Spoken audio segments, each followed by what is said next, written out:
The ING form of verb. अब मैं आपको सिखाऊंगा वर्ब की आईएनजी फॉर्म के बारे में और देखेंगे कि हम आईएनजी फॉर्म को किस किस तरह से इस्तेमाल कर सकते हैं।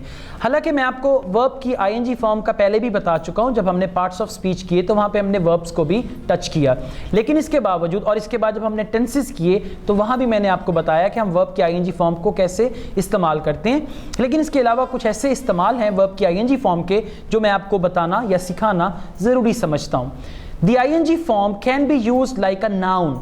वर्ब की आईएनजी फॉर्म को आप नाउन के तौर पे भी इस्तेमाल कर सकते हैं और इसको हम कहते हैं जेरूंड, GERUND, जेरूंड। वर्ब की आईएनजी फॉर्म को जब एज अ नाउन यूज करें, लाइक एन एडजेक्टिव, आप वर्ब की आईएनजी फॉर्म को एडजेक्टिव के तौर पे भी इस्तेमाल कर सकते हैं और लाइक अ वर्ब, और आप इसे वर्ब के तौर पे भी इस्तेमाल कर सकते हैं। अब जब भी आप आईएनजी फॉर्म देखें वर्ब की, इसका ये मतलब हरगिज नहीं है कि ये वर्ब है, ये एक नाउन भी हो सकता है जिसको हम जेरूंड कहते हैं, ये एक एडजेक्टिव भी हो सकता है जो किसी नाउन की क्वालिटी को बताता है, और या एक ये वर्ब भी हो सकता है। मिसाल के तौर पे स्मोकिंग इज फॉरबिडन, सिगरेट नोशी ममनू है। अब यहाँ पे स्मोकिंग जो है वो नाउन है, वर्ब नहीं है। I have a long working day, मेरा एक बहुत लंबा काम करने का दिन है। अब यहाँ पे लॉन्ग वर्किंग डे जो है ये एडजेक्टिव है। आई डोंट लाइक डांसिंग, मुझे डांस करना पसंद नहीं है। यहाँ पे डांसिंग जो है वो वर्ब है। तो इन तीनों मिसालों में आपने देखा हमने आईएनजी फॉर्म को नाउन के तौर पे, एडजेक्टिव के तौर पे और वर्ब के तौर पे इस्तेमाल किया। When it is used like a noun, it may or may not have an article before it. जब वर्ब की ING form as a noun use होती है तो इससे पहले आप आर्टिकल लगाएं या ना लगाएं उससे कोई फर्क नहीं पड़ता। मिसाल के तौर पे marketing is a very difficult job, marketing एक बहुत मुश्किल जॉब है। या आप कह सकते हैं the marketing of this product will continue, कि इस प्रोडक्ट की मार्केटिंग जारी रहेगी। अब देखिए आपने मार्केटिंग के साथ द भी लगाया और द के बगैर भी, यहां पे मार्केटिंग नाउन है।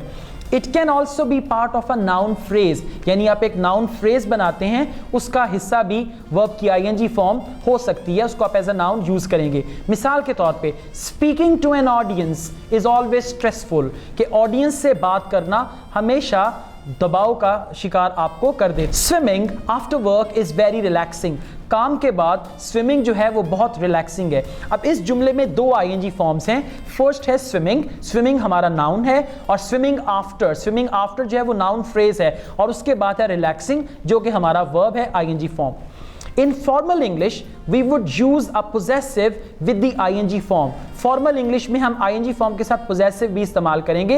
In informal English, many people do not. Informal English में बहुत सारे लोग ing form के साथ possessive नहीं लगाते। मिसाल के तौर पे I'm angry about his missing the meeting, कि मैं नाराज हूँ उसके मीटिंग को मिस करने के बारे में। So I'm angry about his missing the meeting. अब आप यहाँ पे देखें आपने possessive pronoun लगाया his missing the meeting, यानी मैं नाराज हूं उसके मीटिंग मिस करने के बारे में। लेकिन अक्सर लोग ये कहते हैं I am angry about missing the meeting. Do you mind my coming, आपको मेरा आना बुरा लगा। अब आमतौर पे लोग कहते हैं do you mind if I come, ये भी कहा जा सकता है, लेकिन आप कह सकते हैं do you mind my coming, do you mind my talking to you, क्या आपको बुरा लगा जो मैंने आपसे बात की। अब आप वर्ब की आईएनजी फॉर्म को एज एन एडजेक्टिव भी यूज कर सकते हैं।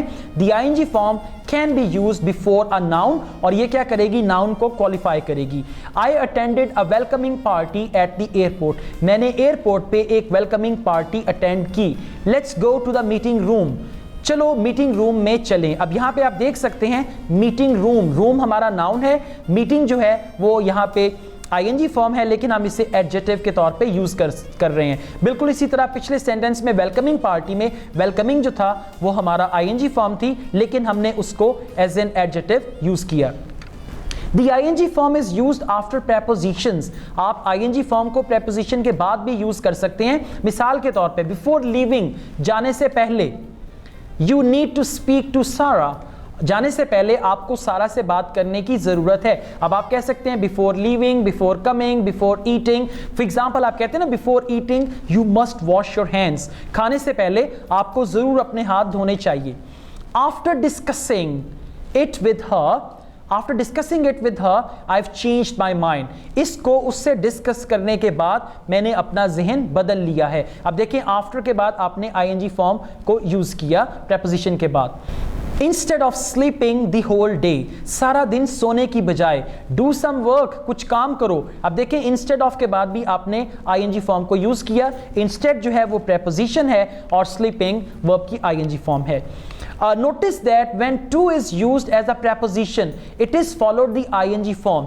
जब आप to को preposition के तौर पे यूज करेंगे, यानी एक होता है to जो कि verb infinitive वाला होता है, जैसे to come, to go, to eat, और दूसरा होता है to as a preposition। मसलन I go to college, मैं कॉलेज जाता हूँ। हमारा एक जुमला है I don't object to working this Sunday, यानी मैं कोई ऑब्जेक्ट नहीं करता इस संडे काम करने पे। I am looking forward to seeing him again, मैं उससे दोबारा मिलने के बारे में बहुत बेचैन हूं या बहुत रोशन ख्याल हूं। I am used to working long hours, मैं काफ़ी देर तक काम करने का आदी हूँ। I am used to working long hours, और बाय द वे मैं भी काफ़ी अरसे तक या काफ़ी घंटों तक काम करने का आदी हूँ। अब आपने देखा यहाँ पे टू प्रेपोजिशन है, तभी हम टू के बाद वर्ब की आईएनजी फॉर्म लगा रहे हैं, वरना आमतौर पे टीचर्स आपको एक रूल बताएंगे कि टू के बाद हमेशा फर्स्ट फॉर्म लगती है। याद रखिएगा टू के बाद फर्स्ट फॉर्म तब लगेगी जब टू के बाद वर्ब इन्फिनेटिव होगा या वो टू वर्ब इन्फिनेटिव वाला होगा। अगर तो वो टू प्रेपोजिशन वाला है तो फिर आप उसके बाद वर्ब की आईएनजी फॉर्म लगाएंगे। There are many verb plus ING combinations, here are some common.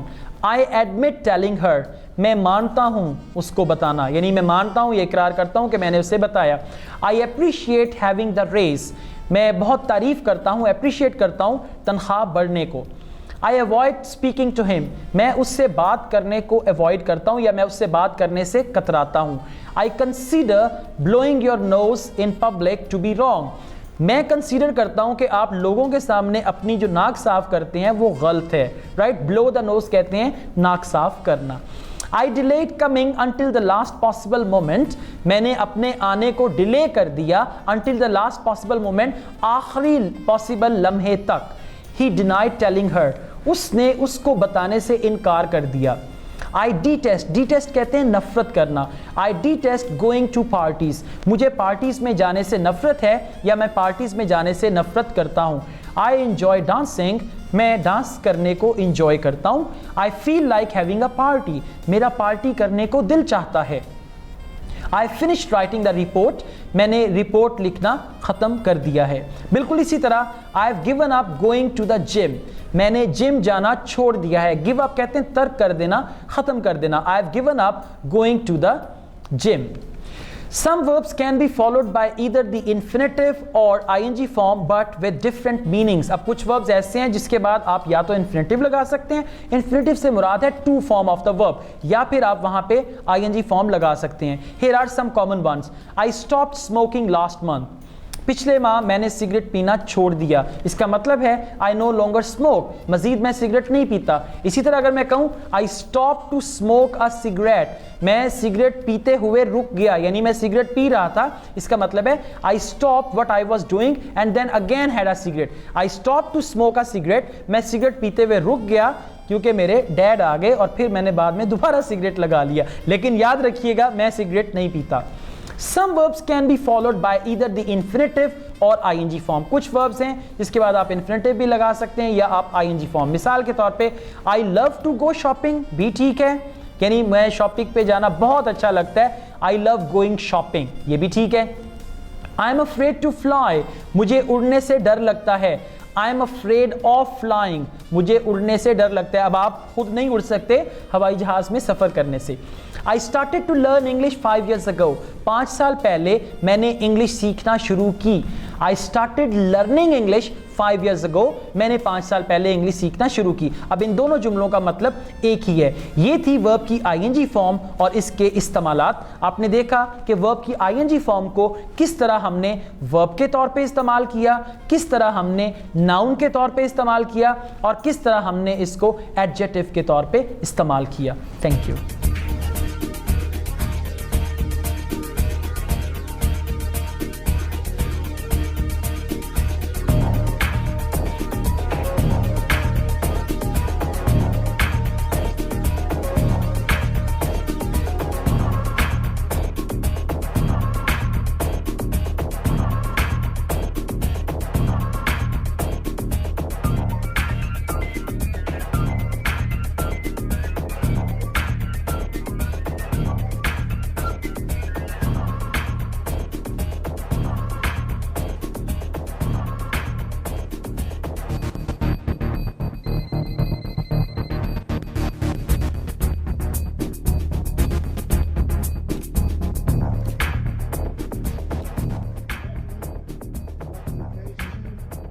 much.